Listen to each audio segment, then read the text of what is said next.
This is what has to happen. We've got to take things like righteousness and we've got to pull them out of the academic world. And we've got to begin to bring them into a true understanding. The gospel of you being the righteousness of God in Christ is so simple that it takes a theologian to make it confusing. Theologians make things confusing because they're insecure and it creates a gap of separation between them and nominal thinking people. But God's looking for people who can take theological notions and cause you to understand that the whole of the kingdom is meant to be advanced by people who are like children. Not like children in the sense of not knowing, but like children in the sense of being pierced by a knowing that is beyond the intellect. This is it. This is what I want to show you. My spiritual grandson, I can walk right through the woods and get to his house. It was just born recently, Laz. It was born to Taylor and Carson.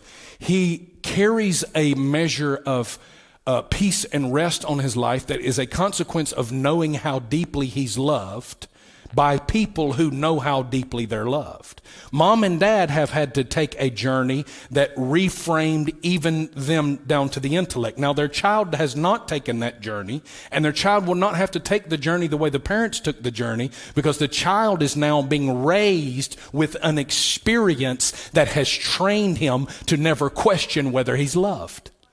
What we've tried to do is we've tried to train people's minds instead of environments where you actually have an encounter that allows you to be trained by way of experience. That's why it's a poor translation to say your issue is that you're unskillful. Your issue is not that you're unskillful. Your issue is that you're insufficiently pierced by the revelation of righteousness. Because when this one hits you, the only way to describe what you will feel is astonished, astounded at the place of the heart.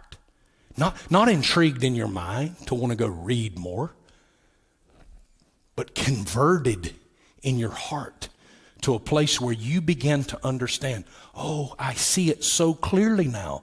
There have been two mountains in me. There have been two sons in me. The mother of two systems has been present on the inside of me. And I've been trying to figure out how to reconcile and how to get these two worlds to work together. And they were never designed to work together. One of them's supposed to stay and one of them's supposed to go. And the day that's supposed to happen is weaning day.